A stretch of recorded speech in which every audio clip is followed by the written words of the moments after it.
asociada a una serie de factores huésped que va a hacer que aparezca, y por lo tanto es importante reconocer cuándo va a aparecer. Es bien frecuente que Cándida dé infecciones en los niños, sobre todo las que son cutáneas van a ser hasta los 5 años.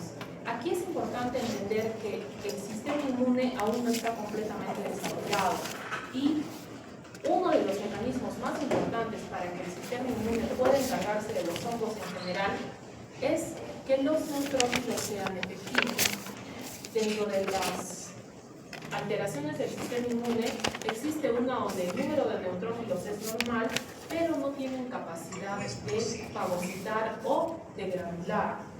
No hacen estallido suprarrespiratorio y esa no es tan infrecuente, pero por suerte no es tan mortal como otras. Cuando uno es un adulto mayor, ¿sí, no es cierto? Bueno, ustedes, todos nosotros somos adultos mayores, pero no es cierto. Los adultos mayores, dependiendo de la clasificación, pueden ser desde 65 o desde 70 años, y es porque el sistema inmune ya no tiene la misma capacidad de defender al paciente. Por último está el embarazo. Si ustedes se dan cuenta, estas son condiciones fisiológicas. O sea, no es que mi paciente tenga nada raro, simplemente son los cambios que se producen por un estado fisiológico.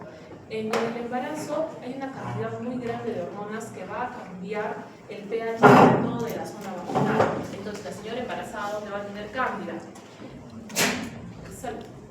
Es más frecuente que tenga cándida en la orina. Por eso es que es muy importante hacer exámenes de orina en las pacientes, porque no siempre van a tener sintomatología. Más que todo es la cándida que estaba en la zona vaginal que se ha pasado. Dentro de los factores más importantes para que se desarrolle una cándida está la humedad.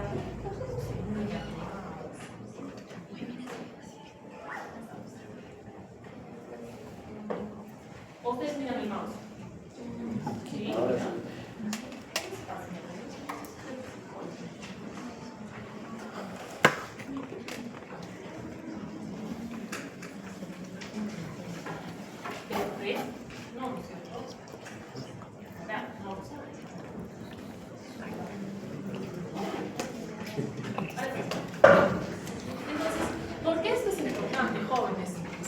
La más frecuente de las cándidas, la que van a ver con seguridad, es candidiasis vaginal. La candidiasis vaginal está asociada a ponerse ropa interior sintética que esté durante mucho tiempo en una temporada de calor, o sea, toda la primavera y el verano. Muchas de estas pacientes van a aparecer con candidiasis vaginal sin haber hecho nada, por favor.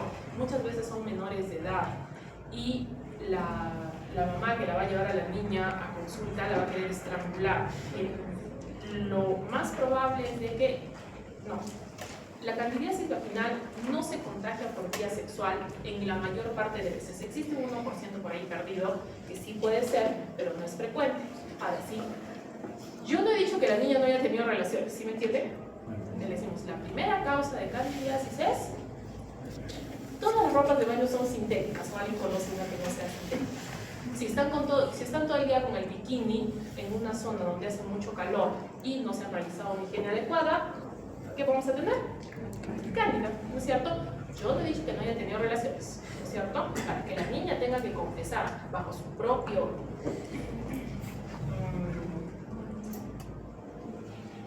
propias consideraciones, a ver si es que hay alguna enfermedad que sea realmente grave, y es otra historia. Pero, como les digo, hay que decir la verdad de la cándida es más que todo por humedad.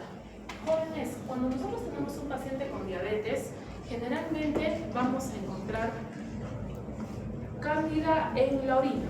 O sea, se hace el examen de orina y las levaduras están ahí nadando. Si tú tienes un paciente con cándidas en orina, tienes que buscar niveles de glicemia. Ahora, ustedes dirán, pero doctora, ¿no te va a decir lo mismo de la mujer embarazada?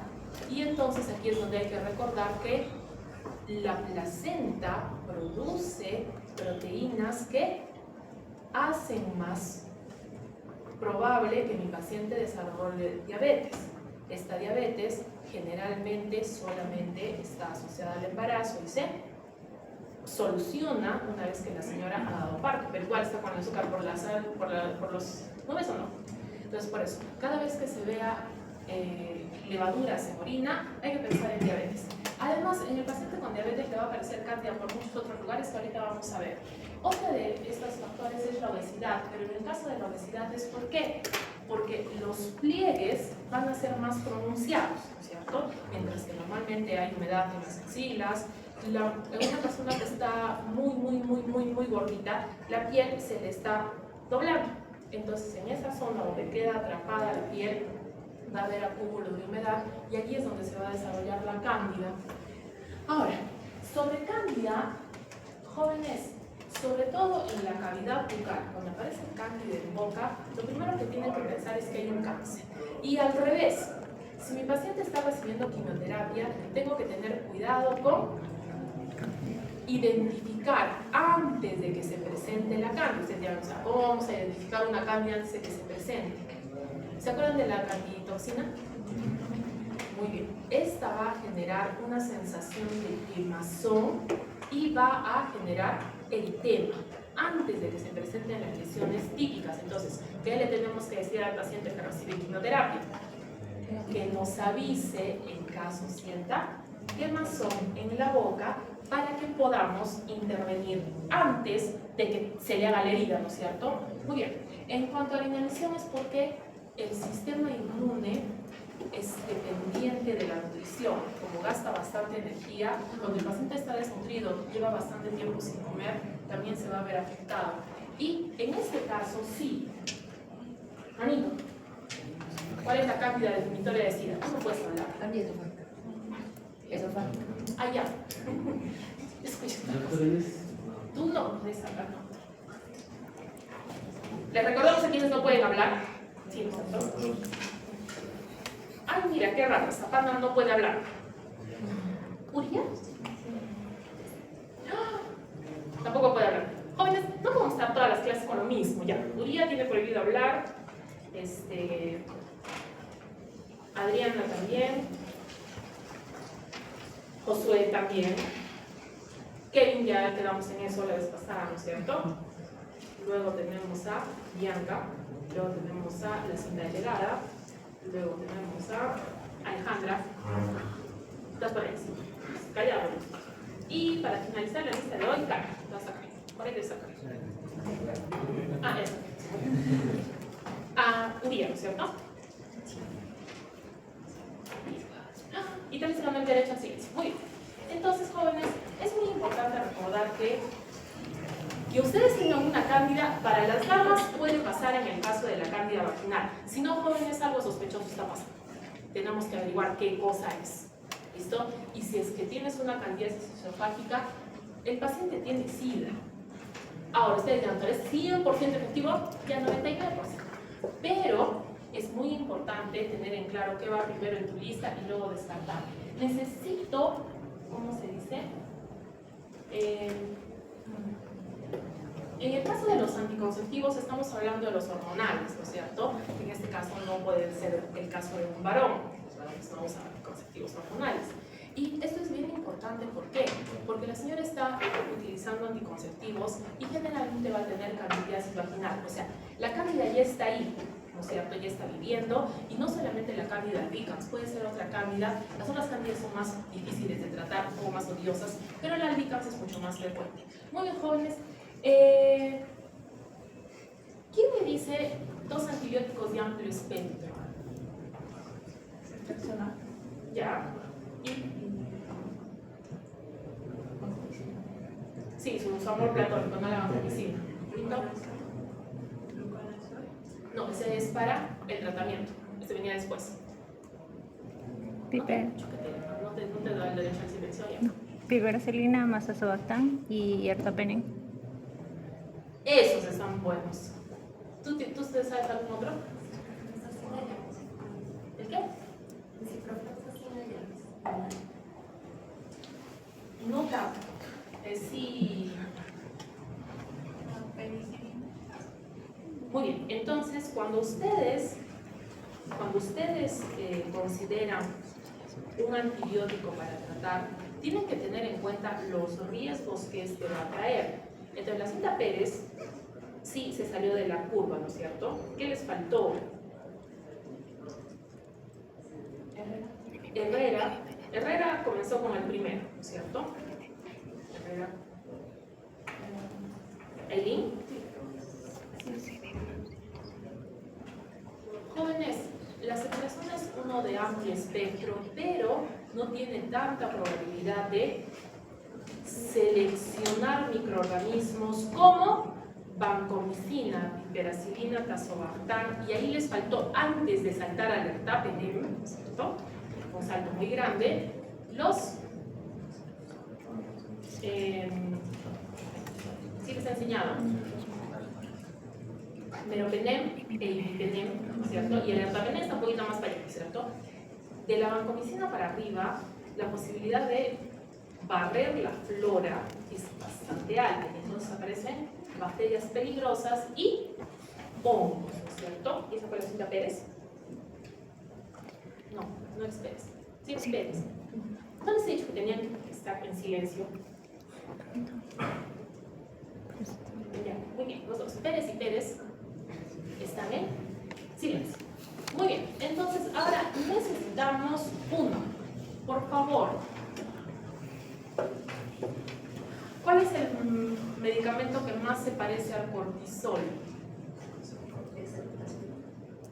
¿Y la dexametasona para qué se usaría? ¿Así? ¿Así?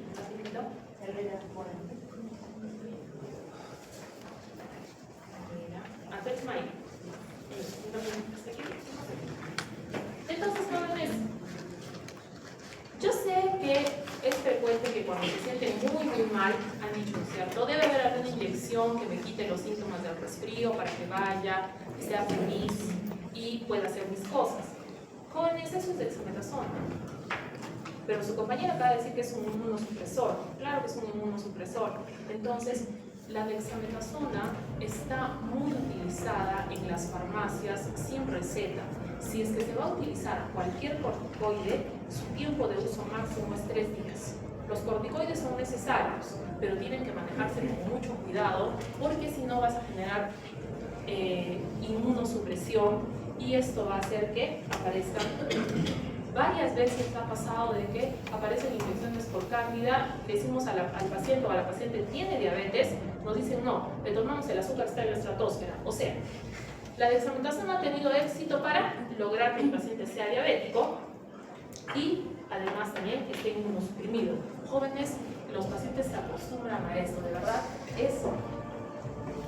se le considera como un antiinflamatorio, pero no es cierto, es un inmunosupresor. Se carga el sistema inmune momentáneamente, obviamente no hay inflamación, el dolor disminuye, pero luego, ¿quién le va a decir al sistema inmune que regrese? Cuando estamos en cirugías hay que tener mucho cuidado, sobre todo cuando se trabaja con nutrición parenteral. La nutrición parenteral actualmente está mucho más utilizada. ¿Por qué? Porque entre más tiempo el paciente esté en inanición también está en riesgo. Pero por ser una fuente rica de nutrientes es fácil que se contamine. Y si se contamina vamos a tener una infección sistémica. De hecho, nutrición parenteral es parte de el Candida, ¿qué les dijera? Era Candida Score. El Candida Score es la cosa más sencillita, tiene solamente 5 parámetros, pero predice muy bien el hecho de que el paciente haga candidemia, es decir, que se disemine. Y aquí es muy importante entender que la cándida, por su gran agresividad, puede contaminar los catéteres. Generalmente a la cándida y a otros hongos le gustan los catéteres importantes, los catéteres, los de vía venosa central, le gustan los que son los catéteres POR y los catéteres para control del dolor que puede ser en el brazo o en la pierna. O sea, cuando tu paciente está mal, cuando tu paciente no tiene más venas, esos son los que les gusta atacar, ¿sí? Normalmente no ataca los de la manito. Y hay que tener mucho cuidado porque los pacientitos que utilizan drogas intravenosas, como reutilizan la jeringa, también pueden caer. Entonces, generalmente tenemos que ver si es que hay algún problema en el sistema inmunitario. Ahora, dentro de las cándidas que viven en la piel, Pueden estar otras, ¿no es cierto? Como hemos dicho, glabrata, Parasilopsis, Guillermondi y Tropicalis son frecuentes. Crucei no es tan frecuente, pero sí es bimoniosa. Esta de aquí, el Guillermondi, es la que hemos aumentado. Ya puede estar viviendo en el paciente. Si es verdad que Candida albicans es la más frecuente, alguna de estas ya puede haber. A ver, jóvenes, díganme ustedes. Los niñitos no se tiran al suelo en el parque, ¿sí? Y sobre todo, por estas de aquí, es frecuente que a los niños les salgan... ¿Se recuerdan de la lesión de hongo que les enseñé con el borde hematoso y todo? Les sale eso igualito, pero tienen cándida. Entonces, en esos niñitos sí hay que dar, como dijo su compañera, fluconazol. ¿Quién ya le está dando tratamiento a ese? Ya la compañera le está dando tratamiento. Entonces, hemos dicho que cuando hay procesos diarreicos y se da antibióticos, porque ya les he dicho, ¿cierto? ¿Cuánto debe durar un proceso diarreico? 3 días, ¿no es cierto? Para el segundo día el paciente ya se tiene que sentir bien y para el tercero está comiendo otra vez. Entonces, si es que esto se alarga y si es que el paciente sobre todo ha tomado antibióticos, van a seleccionarse los hongos. No solamente tenemos cándidas. La cándida cuando crece mucho se considera parte de la candidiosis, pero jóvenes, ahí sí hay un zoológico. ¿Listo?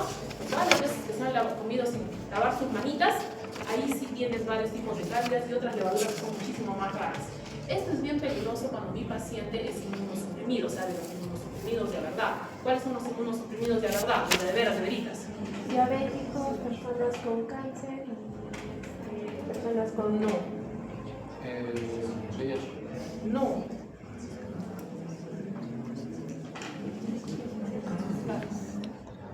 No, SIDA ya se pasaron 3 pueblos. Es decir, yo no he dicho que tengan problemas del sistema inmune, he dicho que ustedes los hayan inmunosuprimido. Trasplantados. Y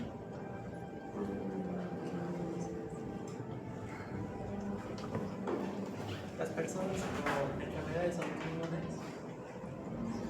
ahí está. Guillermo. Guillem. Entonces, jóvenes, aquí hay que tener en cuenta, voy a decirle a Guillem, hagan el silencio. Gómez. ¿Cómo se vengan el silencio? Jóvenes, su compañera ha mencionado a los trasplantados. Los trasplantados jóvenes, nosotros los estamos inmunosuprimiendo y los tenemos que mantener inmunosuprimidos. Entre pacientes con VIH y trasplantados, ¿qué cosa hay más? VIH. Pero los trasplantados están realmente en una zona vulnerable. ¿Por qué? Porque generalmente tenemos que controlar de no pasarnos. No podemos estar en el rango bajo porque se muere el órgano trasplantado. Entonces lo tenemos que mantener inmunosuprimido. ¿Listo? Y eso lo está haciendo la medicación. Lo único que tenemos que controlar es que no se nos pase la mano en inmunosupresión, pero o sea, para abajo no. Y los otros son los pacientes con enfermedades autoinmunes tienen que estar inmunosuprimidos, porque si no la enfermedad se te descontrola y se va toda la desgracia. Y lo mismo, pues ya están inmunosuprimidos, sino que en ellos generalmente sí trabajamos hacia lo menos. O sea, a los inmunosuprimidos les damos lo mínimo para que no se active la enfermedad. Entonces, ¿qué es lo que generalmente pasa? Que aparecen con sintomatología y decimos, uy, vamos a subir un poquito la dosis. En cambio, en trasplantes al revés, tenemos la inmunosupresión y si se nos pasa la mano, le bajamos un poquito, trabajamos en un rango bien estrecho. ¿Listo? Entonces, aquí hay que tener en cuenta que los ambientes hospitalarios son un riesgo, porque tengo pacientes que ya están malitos, y si es que voy a traer sobre todo alimentos de fuera, si es que mi personal no se va a lavar bien las manitos, y cosas así, el que está en riesgo es el paciente, y también entre ellos para contagiarse, y por eso es que no, tratamos de que no ingresen cosas desde fuera. ¿Por qué? Ya no sé si ya les he explicado, pero la ropa de cama del hospital se esteriliza. Si le han visto que la ropa de cama siempre parece viejita, es porque se lava a 60 grados. El punto mínimo para que coagulen las proteínas, o sea, técnicamente están esterilizadas. Pero jóvenes, a ver, intenten meter cualquiera de sus ropas en 60 grados, se ve horrible. Por eso es que toda la ropa del hospital parece viejita. Las pasadas duran 1000 años y a veces no las si las cuando vayan al hospital van a ver que a veces las sábanas se abren. No es que sean viejitas, es que es demasiada temperatura. Entonces, no es lo mismo, eso hacen en su casa. No, y si me traen una almohada de la casa, ¿la habrán hervido también? Complicado, ¿no es cierto? Entonces, muy importante. Aquí estamos viendo las que son de tipo cutáneo. Esto se llama intértrigo. ¿Qué cosa es el intértrigo entonces?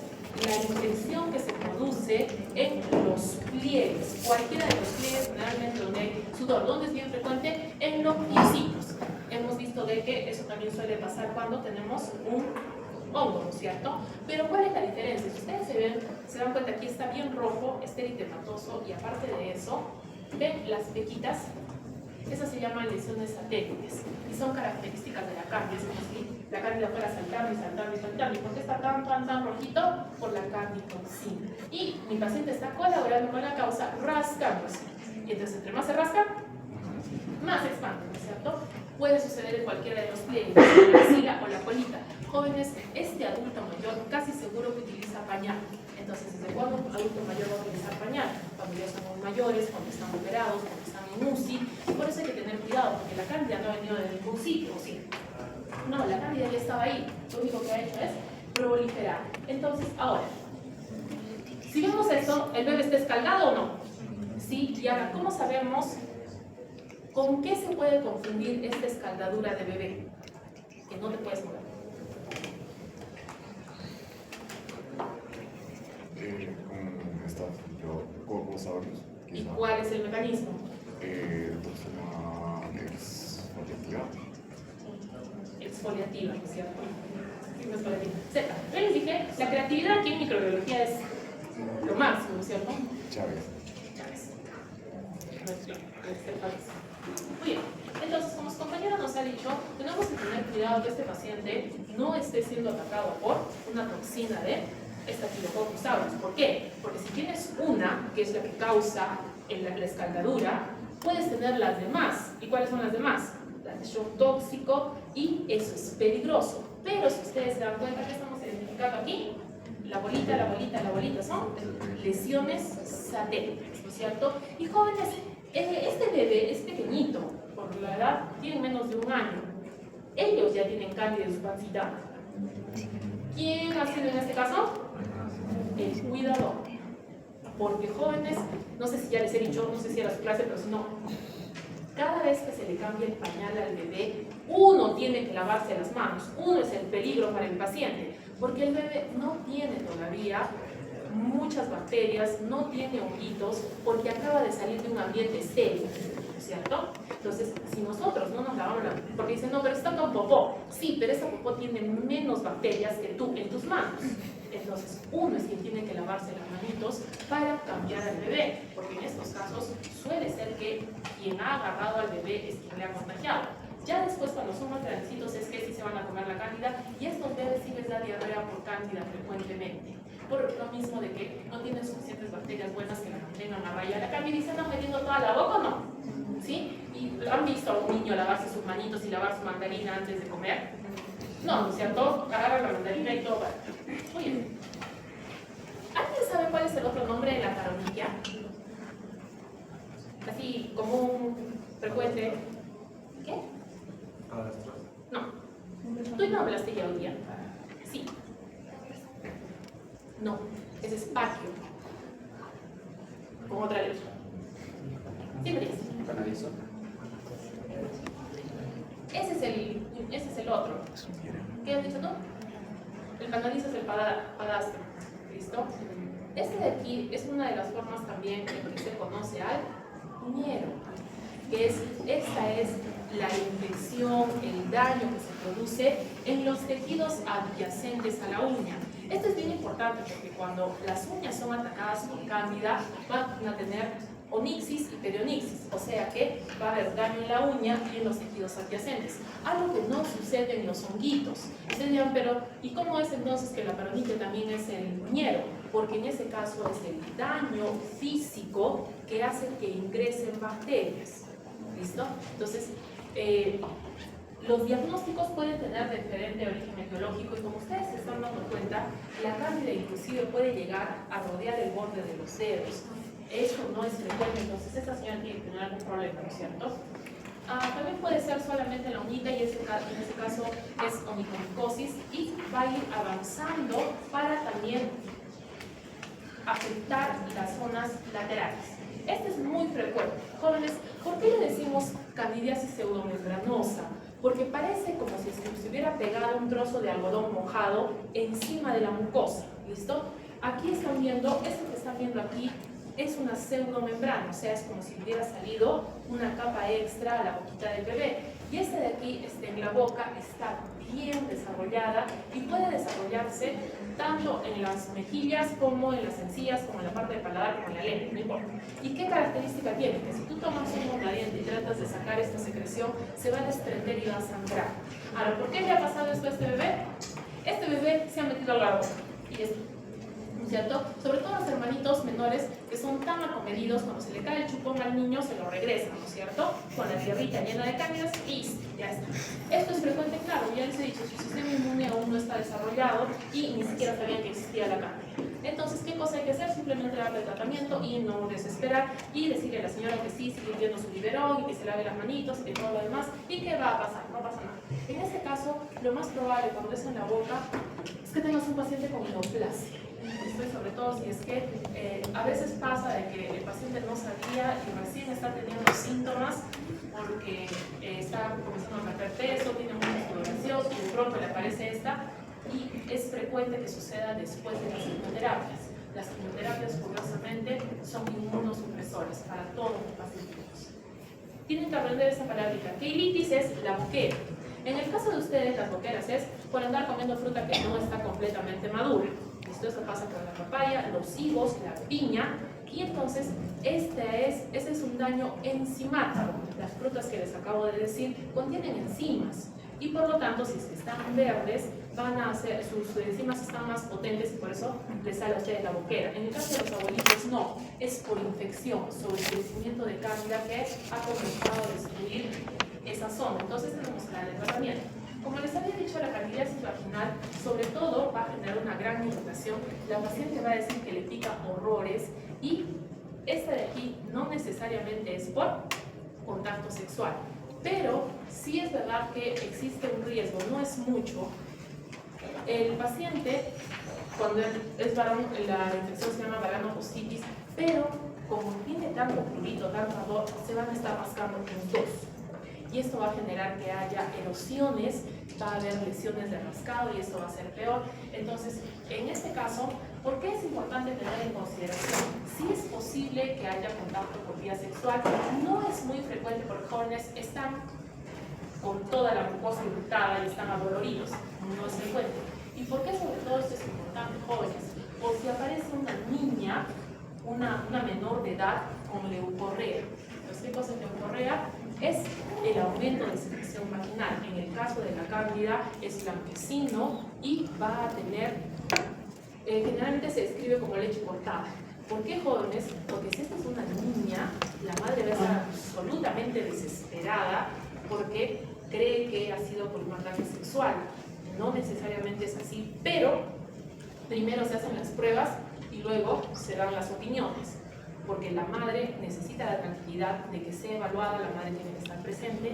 Es muy poco probable, honestamente es muy poco probable. La mayor parte de veces es una cuestión de higiene, ¿no es cierto? La llevaron a la playa, estuvo 2 días con la misma ropa interior, la niña no se lava sus manitos antes de ir al baño y cosas así. O si no, ha estado con el estómago suelto y también, como se dice, ha habido contaminación cruzada porque después de llevarla al baño no han realizado higiene, pero se tiene que considerar la posibilidad. Entonces, por eso, la niña siempre acompañada y 0 comentarios que no se necesitan, ¿cierto? En ese caso, sí, calladitos están más bonitos, porque si no, la que se va a montar. Y como les digo, la mayor parte de veces cuando es cándida no es un ataque. Pero ahí vienen pues las cosas que siempre pueden pasar. Entonces, el problema de la cándida es que al generar micelio, al generar su pseudohipa, vamos a tener que el sistema inmune ya no puede con ella y le encanta penetrar tejidos hasta llegar al sistema circulatorio y de ahí se va a diseminar para todos los órganos y esto va a ser bastante complicado de tratar. Cualquier muestra podemos utilizar. Generalmente, cándida da mucho sepsis, o sea, el paciente tiene sepsis y cuando vas a hacer el hemocultivo, haces el extendido y ahí están las cándidas nadando. Entonces, ya por lo menos eso te ayuda. Puede venir de diferentes circunstancias, inclusive de biopsias. Y vamos a ver que cuando lo ponemos en coloración de gran vemos, se ven como hifas. Sabemos que realmente son pseudohifas, pero no nos vamos a poner a pelear por eso. Y las cándidas con, ¿cómo se llamaba la orejita chiquitita que le salía a la cándida? Blastospora. Blastospora, ¿cierto? Entonces, pero esta blastospora está unida a la levadura, ¿no es cierto? No tiene separación. Velázquez. La cinta lisa. Y de ahí la cultivamos en agar fibrodextrosa. Jóvenes, la cándida crece muy bien en agar sano. Muchas veces la recuperamos de ahí. De ahí tenemos que hacer unas pruebas especiales. Se puede hacer con la lámina, como vamos a ver en la clase. Se le pone una lámina encima y dependiendo de la especie de cándida crecen de forma distinta. La única que hace tubo germinal, ¿lo están viendo aquí? ¿Qué cosa es el tubo germinal? Es la pseudohifa cuando acaba de nacer. La única que hace tubo germinal es cándida albicans. Y por último, se puede generar clamidosporas. Estas de aquí, pero necesitan agar especial. Este es maíz. Sí, jóvenes, cuando decimos agar maíz, agar arroz y agar papa, es que tienen agar normal más suplementos de papa, arroz o maíz. De hecho, no sé si nos han puesto, el agar arroz tiene arroz. O sea, pones arroz hervido con ¿y por qué? Por los nutrientes que tiene. Y cándida crece mucho mejor a 37 grados centígrados. Aquí es muy importante recordar que la pared de cándida tiene mananos. Este es un examen que se hace para identificar candidiasis sistémica. ¿Por qué? Si es que tú tienes una cándida en piel, no vas a tener mananos en sangre, no van a pasar, están superficialmente. En cambio, si ya han llegado a torrente circulatorio, eso sí te va a dar positivo. Entonces, esto de aquí, que generalmente el método antiguo era por látex, ahora hay unos por ELISA, pero eso no importa. Lo que están buscando son antígenos de cándida, eso significa que tienes a la cándida nadando. Y los anticuerpos también son importantes porque el micelio y la enolasa no son parte de nuestro sistema. Para tener anticuerpos antimicelio y antienolasa tienes que tener a cándida nadando por ahí. Eso sí podrían aparecer si es que tienes otro tipo de cándidas, pero son más frecuentes cuando son sistémicas. Entonces, ¿la histamina es nueva o no? Es pariente de la anfotericina. Listo, mismo mecanismo de acción. La nistatina es la solución a la candidiasis bucal. También es muy buena para lo que se considera candidiasis vaginal. Sobre todo la nistatina es la crema que se le echa cuando el bebé está escaldado. ¿Listo? ¿Dicen? Esta cremita es para la escaldadura, no mentira, eso es para la cándida. No es para la escaldadura. Vamos a tener en cuenta que el clotrimazol generalmente se utiliza tópicamente, también puede servir, pero si es que tienes una candidiasis vaginal, hay que darle Biora, si no, no hay que hacer sufrir a la señora. El fluconazol va muy bien y de hecho, con una semana de tratamiento ya, la señora se siente muy bien después de la primera dosis de tratamiento. Sino que si es que el paciente es un paciente con VIH, va a necesitar más tiempo de tratamiento y generalmente, cuando es un paciente VIH, tenemos que hacer terapia doble, tópica y por vía oral, ¿no es cierto? Todas las demás tienen solución. La candidiasis sistémica vamos a pasar a anfotericina B. La anfotericina B es mucho más tóxica para el paciente en comparación con los azoles. Entonces aquí hay que vigilar, pero no función hepática, sino función renal. Porque ya les dije que los azoles sobre todo van a alterar la función hepática. Vamos a ir con glicosis.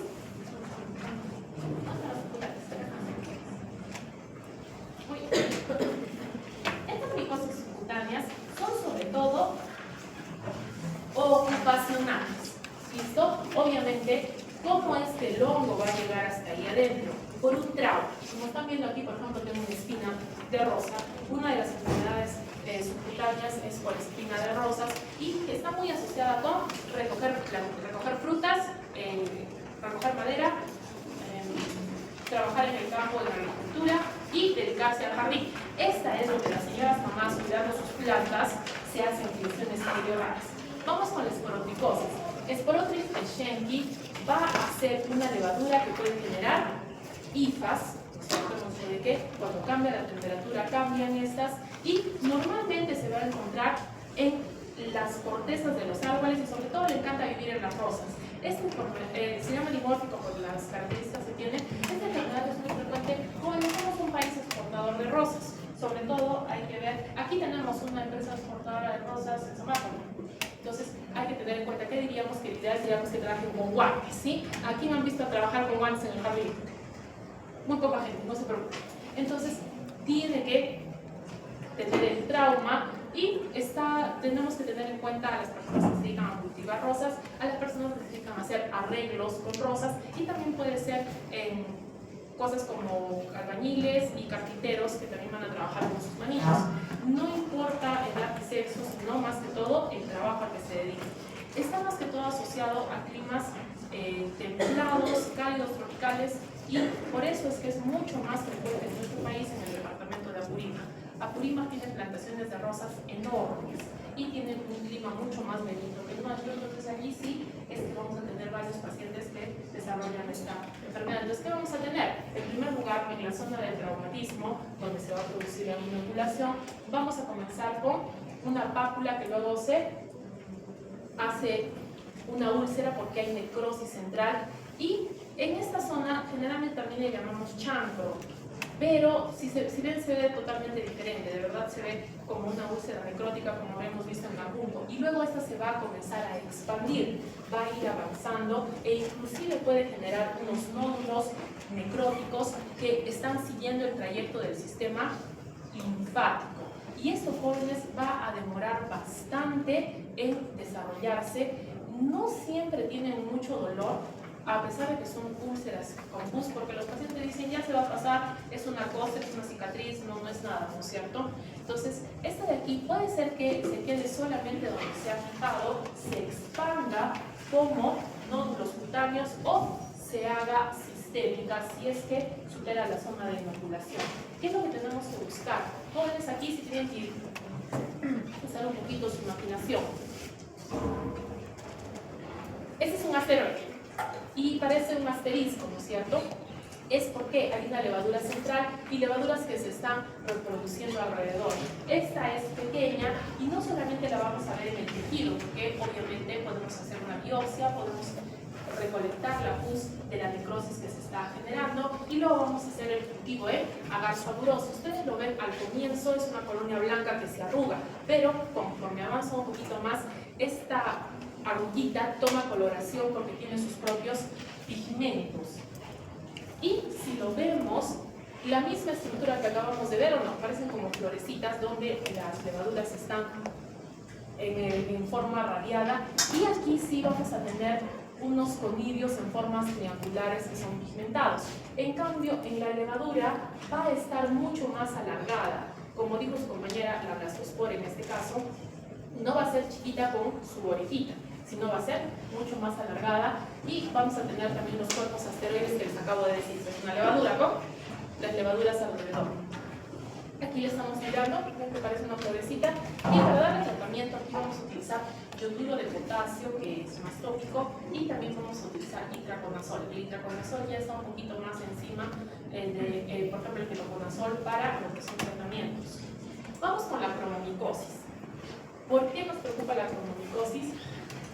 Porque parecen verrugas y se parecen mucho al papiloma, pero comienza como un tictecito, sino que se hace una placa. Ya les dije que es una placa.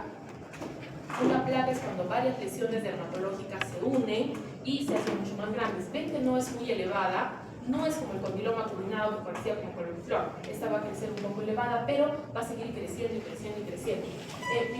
Son varios hongos. Aquí sí, Fialophora verrucosa, Fonsecae pedrosa y Fonsecae compacta son las más frecuentes. Pero ¿cómo vamos a ver eso? Vamos a hacerlo con una biopsia o con un cultivo. Estos de aquí van a estar en el suelo, los vegetales, la madera, y por eso también están asociados nuevamente a que mi paciente trabaje, por ejemplo, cortando madera o en la zona de la selva, esto es bien frecuente en esa zona. No duele, entonces, y muchas veces está en las extremidades, manos y pies. Sobre todo los pies son los más afectados porque muchas veces el paciente está sin zapatos. O sea, sería ideal que los pacientes que cortan madera, que recogen cosas del campo y cosas así, estén con los piecitos cubiertos, pero no jóvenes, no les duele. Entonces, como va creciendo como una costra, lo dejan así y luego aparecen muy grandes, y entonces en este caso de donde se lesionó, por ejemplo aquí en su piecito, puede avanzar hacia las zonas un poquito más distales, y como no les duele, los pacientes muchas veces no se hacen ver, ¿listo? Y el pie es el más afectado. ¿Cómo va a ir desarrollando? Primero vamos a tener una pápula. Recuerden que la pápula es un granito, ¿no es cierto?, que se va a convertir en un nódulo, que es una bolita, y van a ir creciendo lentamente, y como no le duele, el paciente lo deja crecer hasta que es una placa verrucosa y va a parecerse a la psoriasis. La psoriasis, jóvenes, es un problema inmunológico, generalmente que da en las articulaciones, y se descama como si fueran escamas de vela, y se hace grueso y se cae. Este no se cae, este se mantiene como una lesión, pero al comienzo sí puede confundirse. Eso es importante para el tratamiento, porque para la psoriasis hay que dar, como dijo su compañero, inmunosupresión. En cambio, a esto la inmunosupresión no le va a ayudar, ¿no es cierto? Esto de que generalmente se extrae, y si no se le da tratamiento, pero dura bastante. Cuando realizamos el raspado, vamos a tener escamas con puntos negros. También puede haber pus porque se puede contaminar o porque está haciendo necrosis, porque ya no le llega sangre, es muy gordita para recibir irrigación. Entonces aquí estamos viendo las células fumagoides, que son de este caso, y son estas de acá, ¿no es cierto? Estamos viendo que son como un poco más gruesas en el borde y tienen un poco de pigmento. Fonsecae es una colonia oscura, y es muy importante recordar que las fiálides de Fialófora parecen un florero. La fiálide es esa estructura larga que comunica la hifa con las levaduras que están alrededor, y estas parecen como si fueran florecitas. Esto lo vemos cuando tenemos la colonia, para saber cuál es la causa de este honguito. Pero lo más importante, como les estaba diciendo en este caso, es remover la estructura, porque ya está todo dañadito y muchas veces se confunde con tumores. Obviamente sí parece un tumor, pero en este caso es un honguito, y ahí complementamos con el tratamiento por vía oral. Sería recomendable que todas las personas que trabajan en el campo utilicen zapatitos, pero no es frecuente por el gran daño que se hace al zapato. Si ustedes alguna vez se caminan en lodo, el zapato no dura mucho. Y obviamente también que para recoger madera, para recoger plantitas, se use guantes, y después de eso tener una buena higiene, pero eso es más que todo porque cómo se encuentran los pacientitos en nuestro país, ¿no es cierto? Muy bien.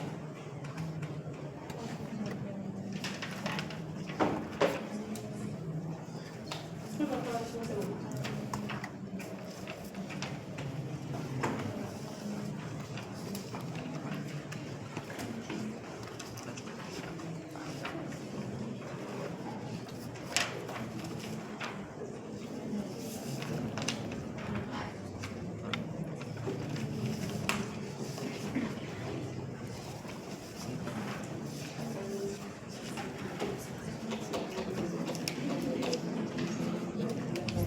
Jóvenes, vamos a tener varias lesiones, y sobre todo aquí están asociadas a una característica particular de nuestro paciente. El micetoma eucariótico va a ser frecuente que lo veamos a causa del fusario, que ya lo habíamos visto anteriormente, y habíamos dicho que está en las plantitas, aquí sin ir muy lejos, en todo lo que es recojo de cebolla, ahí es un riesgo. Y entonces se va a contagiar, y ¿qué vamos a ver? Granulomas, como ingresa internamente, van a ser estructuras que dañen y dejen cicatrices frecuentemente. Aquí tenemos que hacer biopsia porque se ve como un tumorcito. La entomotoromicosis tiene dos versiones. Una que es causada por ranas y serpientes. Ustedes ya notarán que eso que nos interesa, mascotas. Los niños que tienen, ¿cómo se dice?, reptiles y anfibios, o sea, ranitas y serpientes son los más frecuentes, puede ser que estos estén contaminados con Bacillus ranarum, de ahí su nombre, porque viene de las ranitas, y se van a ver como tumorcitos gomosos, o sea que son suavecitos y que se mueven un poquito. Y tenemos que hacer biopsia para identificar qué tipo de tumor son, y vamos a encontrar los honguitos y le vamos a dar su tratamiento. La entomotoromicosis con ileobaloide en este caso es por estar en el campo. Las arañas en sus redes pueden tener las esporas de este honguito. Y entonces, sobre todo si es que uno trabaja como guardabosques o se han ido de paseo al campo y han pasado por estas telarañas, puede ser que absorban estas esporas y sobre todo va a afectar la zona de la naricita donde pueden aparecer pequeños tumores. Entonces también tenemos que hacer biopsia. Ese es uno de los grandes problemas de los honguitos jóvenes. Cuando dan tumores nos pueden hacer pensar en algún tipo de cáncer, por eso es necesaria la biopsia. ¿Por qué? Porque sí pueden destruir, pero sobre todo por crecer, no por la maldad del cáncer de seguir atacando a los demás tejidos. La ovomicosis está asociada a, ¿cómo se dice?, cortes, sobre todo por haber estado caminando en zonas un poco más de selva, y se forman como tistes que van creciendo, y eso sí no se van a solucionar solitos como habíamos visto en el caso del papiloma. Se parecen bastante, pero no son. Y rhinoscoidiosis se produce supuestamente por haberse bañado en un agua sospechosa, ¿no es cierto? Eso de estar nadando en lagunas o en ojos de agua es sospechoso porque no sabemos si es que haya animalitos ahí también, porque son microscópicos. Entonces, sobre todo cuando mi paciente se ha ido de paseo a un lugar sospechoso y sobre todo hemos estado en mucho contacto con la naturaleza, hay que tener en cuenta que estos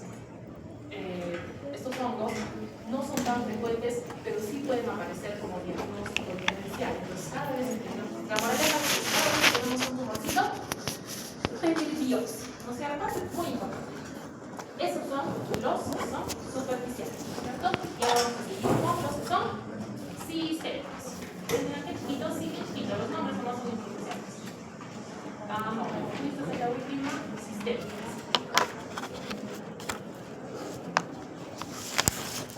Entonces, las micosis sistémicas se caracterizan porque se van a diseminar por el cuerpo. Aquí tenemos una situación importante, como había planteado anteriormente, están asociadas a circunstancias de trabajo, o sea, de una gran exposición, y luego están los inmunosuprimidos. O sea, en este caso no le podemos echar la culpa a todos los inmunosuprimidos, tenemos que tener en cuenta si es que mi paciente ha estado expuesto. Entonces, Criptococosis tiene varios agentes etiológicos. Los más frecuentes son Cryptococcus neoformans, que tiene dos variedades. Si identificas el serotipo A y D, son Cryptococcus neoformans, variedad neoformans. Pero el Cryptococcus variedad Gati son de tipo B y C. Doctora, ¿por qué me interesa eso? Porque neoformans ataca a pacientes VIH y Gati ataca a pacientes que son que tienen el sistema inmune normal. O sea, ustedes podrían ser atacados por neumococo Gati, sí, sobre todo si respiran una gran cantidad de esporas, puede llegar hasta el pulmoncito. ¿Dónde está la diferencia con el inmunosuprimido? De que no se detiene en el pulmoncito, del pulmoncito se hace sistémica y va hacia el sistema nervioso central. Entonces, es probable que ustedes vean una infección pulmonar por criptococo solamente por sobreexposición. Pero si es que está en el sistema nervioso central, ese paciente sí tiene VIH. Y de hecho, esta es una definitoria de SIDA. O sea, si encuentras criptococo en líquido cefalorraquídeo, el paciente ya tiene SIDA. ¿Listo? Por eso son importantes las definitorias de SIDA, porque a veces el paciente tiene todavía linfocitos CD4, pero no están funcionando. Y ahí está el problema. ¿Listo? Vamos a tener también otras que son Phylobacilleria neoformans, y en este caso, lo que más nos interesa es su cápsula, jóvenes. La cápsula, este no se vuelve dimórfico, como ustedes están viendo, solamente es levadura, pero no necesita la hija para enfrentarse al sistema inmune. Tiene una cápsula que es más grande que él, o sea, la levadura y la cápsula son casi del mismo tamaño. Y esta cápsula es tan grande que va a impedir que el sistema inmune se encargue de este, y por lo tanto aquí le estamos mirando. Esto es muy importante, jóvenes. Esta coloración se llama tinta china. Obviamente la tinta es negra. Esta es la levadura, ¿no es cierto? Que estamos viendo aquí. ¿Cómo se llama esta pequeñita? Con su bacilloscora, ¿no es cierto? Todo esto es la cápsula, jóvenes. ¿Listo? Eso es lo que hace. Y esta lo vamos a ver en las láminas que tenemos. Tenemos que tocar con parte, como estamos en azul. Pero no importa. Entonces, Entonces, estos de acá tienen una cápsula muy gruesa donde los componentes van a inhibir la fagocitosis y el sistema inmune no va a poder eliminarlos. Y también tienen capacidad de disminuir la vía del complemento. Eso significa que también van a dificultar, porque la vía del complemento es muy importante para eliminar a los honguitos. La fenoloxidasa va a cambiar estos pigmentos a melanina y eso es lo que va a hacer que tenga un poquito de color y esto también le ayudará a escapar. Como estamos viendo, criptococo está asociado a las palomas. ¿A ustedes les suena que haya palomas volando en algún lugar? Frente a todas las iglesias no hay palomas, todavía las alimentan. ¿Dónde está el criptococo? En las heces de la paloma. Y cuando estas, no sé si han visto cuando barren o cuando las palomas mismas vuelan, hay un polvo blanco que se extiende, eso está lleno de criptococos. ¿Quién está en riesgo por lo tanto? Por ejemplo, los señores que limpian todas las iglesias donde hay que quitar todas las cosas de la palomita, los señores que se dedican a hacer guías por ahí, ¿no es cierto? Para encaramados en los techos viviendo al lado de las palomas y sobre todo que a las palomitas las alimentan, o sea, eso no es muy saludable, ¿listo? Entonces, en los nidos y en todas las heces de paloma vamos a tener un montón de criptococo y el paciente puede respirarlo, pero solamente ¿por qué? Porque tiene gran cantidad de criptococos que va a atacar al pulmoncito. Sobre todo si es que el paciente tuviera una deficiencia de células T, como sucede en el VIH, ahí sí la situación va a ser sistémica, ahí está la diferencia. Todos podemos vernos afectados, pero si sus células T son efectivas, vas a poder frenar la infección a nivel del pulmoncito, ya sea con pocos síntomas o con síntomas de neumonía. Pero si es que mi pacientito tiene problema de células T a la cabeza, el VIH se va a diseminar por todo el lugar. Entonces, generalmente la criptococosis pulmonar es asintomática. Más que todo que parece como un resfriado, ¿no es cierto? Que tiene un poco de tos, le pica un poco la garganta y así, pero puede desarrollar neumonía. Recordemos que en este caso ya tengo fiebre, la tos va a ser con expectoración y va a haber dolor pleurítico. Recuerden que esta es que mi paciente respira y siente punzadas, ¿no es cierto? Porque ya se ha diseminado, digamos, los pulmoncitos. Esta de aquí se puede solucionar porque el paciente va a buscar atención médica y se le va a dar tratamiento, pero cuando es meningoencefalitis criptocócica, eso es por diseminación del criptococo y en este caso sí va a ser un pacientito con SIDA, ¿no es cierto? Y tenemos que hacer líquido cefalorraquídeo. Este es un hongo, su misión en este año era saber las características del líquido cefalorraquídeo para bacterias, virus y hongos tuberculosis se parecen, o sea que ya deberían saber cuáles son las características de un líquido cefalorraquídeo hongo tuberculosis. Presencia de pulmón confiables. Seamos más generales. Tienes leucocitos. Ya. ¿En qué rango? ¿En qué rango? Mayor a 100. Bueno, menor, si es mayor a 100, menor de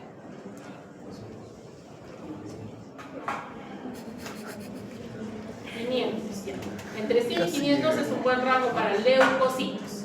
Ahora, ¿qué predominio de células tienes? No, pues los otros. Bueno, ya, ¿qué más vas a pedir?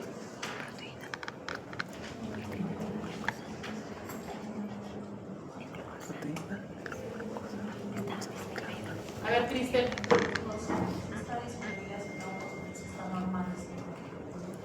La glucosa tiene 3 rangos: normal, levemente disminuida y muy disminuida. ¿Sabes cuánto es normal? 60 es lo normal. ¿Listo? Entonces, de 50 a 35 es levemente disminuida y ahí es donde está ¿quién? Hongos y tuberculosis. ¿Y cuánto es el corte para bacterias? Eso les he enseñado. ¿A ustedes no les he enseñado eso? ¿De quién enseñan todos? ¿Dónde voy repartiendo conocimientos? Ah, los chicos de laboratorio. Bueno, apunten para que les pregunten en quinto año. 35 es el corte para bacterias. Bacterias siempre va a tener menos de 35, o sea, es el 50% de lo que es normal, más o menos. Entonces, por eso decimos, o está normal, que es virus, o está un poco disminuida, hongos, tuberculosis, o está muy disminuida, que son bacterias. ¿Qué nos está faltando? proteínas. Muy bien, ¿cómo vas a encontrarlas? Elevadas. ¿Por qué? Porque ¿A quién le echamos la culpa? ¿No saben la gran división de las proteínas? ¿Cuál es la gran división de las proteínas? Una proteína es una cosa u otra cosa. Te voy a pedir la prueba de química para conversar conmigo. Por la inflamación se filtran más glóbulos. ¿Qué? Específicamente, si es que hay inflamación y son globulinas, ¿se llaman? Apellido. Maldonado. Muy bien, entonces, a ver, hagamos el resumen, ¿vale? Maldonado, muy bien, hablando del silencio. Cristian también. A ver, Andrea Vegaso trató de participar. Entre todo y todo.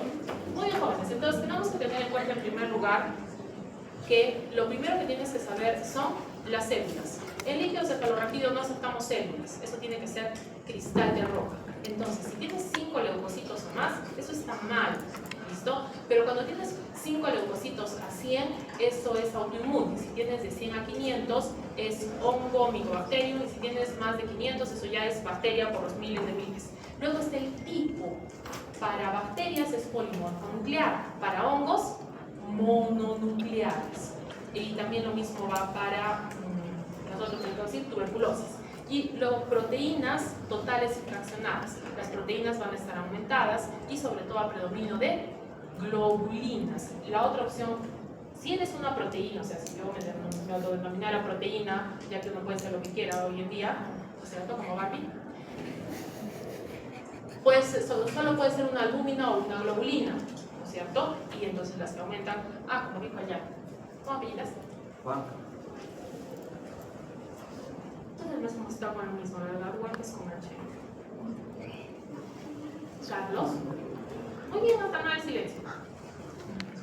Entonces, jóvenes, ya quedó claro el líquido cefalorraquídeo. Entonces, si tienes un paciente con líquido cefalorraquídeo de este tipo, ¿qué cosa vas a pedir? Tinta china. La tinta china te va a demostrar que hay criptococos y pues ya está, ¿no es cierto? Esto es no es lo más sensible. Lo mejor es pedir el antígeno, no es el antígeno. ¿Por qué? Porque en tinta china necesitas ver la estructura, o sea, necesitas una cantidad suficiente de honguitos que se puedan mirar con la tinta china. Pero, ¿cómo se llama? Si tú haces el antígeno, no necesitas muchas levaduras. Con el hecho de que ya haya antígeno, va a precipitar y ese generalmente se hace en látex, pero también hay otros ¿cómo se dice? Otras metodologías que son más sensibles. Pero jóvenes, la única forma de que tengas antígeno de neumococo nadando en líquido cefalorraquídeo es que tengas meningoencefalitis por líquido cefalorraquídeo. Ya sea sangre, o sea esputo, o sea líquido cefalorraquídeo, vamos a cultivar en hogar dextrosa y va a crecer una colonia de levadura que no es tanto como la cándida, es un poquito más amarillita. No es frecuente confundirlas, pero podemos hacer para comprobar la prueba de ureasa y vamos a hacer asimilación de diferentes carbohidratos, con lo que les dije, de agar, papa, maíz y arroz. ¿Qué tenemos que hacer con este pacientito? Generalmente vamos a pasar con amoxicilina B y flucitocina. Entonces, aquí sí estamos en problemas o no, porque les dije que esta solamente la utilizamos cuando ya se va todo a la situación más peligrosa. Obviamente, la amoxicilina B ahora es menos tóxica porque vamos a tenerla en la versión liposoluble que se extiende muchísimo mejor a lo que es el sistema nervioso central. Los hongos dimórficos generalmente van a estar asociados con zonas de calor, tropicales y para nuestro país toda la zona de la selva que colinda con Brasil. ¿Por qué? Porque a veces los pacientitos cruzan tanto para trabajar a Brasil y de ahí regresan y ya se trajeron un honguito sospechoso, ¿no es cierto? Histoplasma capsulatum va a estar en las heces de aves y murciélagos. También vamos a tener la opción de tener levadura y tener las hifas, y sobre todo en este caso es porque el pacientito ha respirado estas esporas, ¿no es cierto? Lo más frecuente es que sea pulmonar solamente se limite a esta zona y muchas veces el paciente dice que tuvo gripe y ni siquiera se acuerda de que le estaba dando. Pero si se disemina, allí sí vamos a tener problemas. Esta va a haber una diseminación hematógena y va a generar nódulos eritematosos que son un poquito raros y va a ir a hacer, le encanta hacer lesiones en hígado y en vaso, y estas además se van a ver acompañadas de lesiones en mucosas donde vamos a tener necrosis y ya el tejido se va a desperdiciar totalmente, ¿no es cierto? ¿Qué tenemos que hacer para diagnosticar? Ya sea que tomemos lesiones de los nódulos eritematosos o de las lesiones que salgan de las mucosas o del despunto, o si es que hay que hacer algún tipo de biopsia, vamos a encontrar las levaduras intracelulares ahí desarrollándose. Estas van a cultivarse bien desde 25 grados hasta 37 y vamos a tener que ver su colonia y nuevamente ver las azul del lactofenol y ver cómo desarrolla la hifa y la levadura. ¿Listo?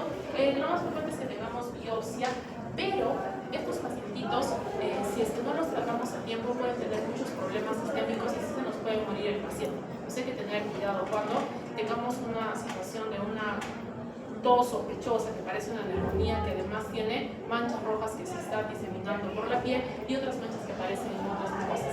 Este de aquí, la histoplasmina, funciona igualito que la tuberculina, se inyecta, pero en este caso sí no debe dar ninguna reacción, porque no hay vacuna y no tendríamos por qué estar expuestos. Si nos da 5 milímetros después de 48 horas, tenemos diagnóstico.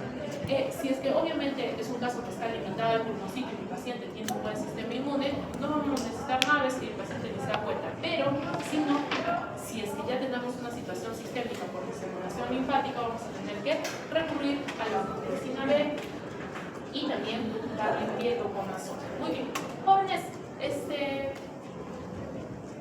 ¿vas a tomar tiempo?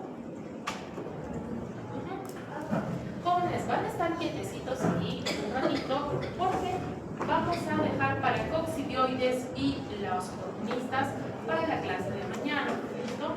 En este caso, quiero ha pedido. ¿Alguien llegó después?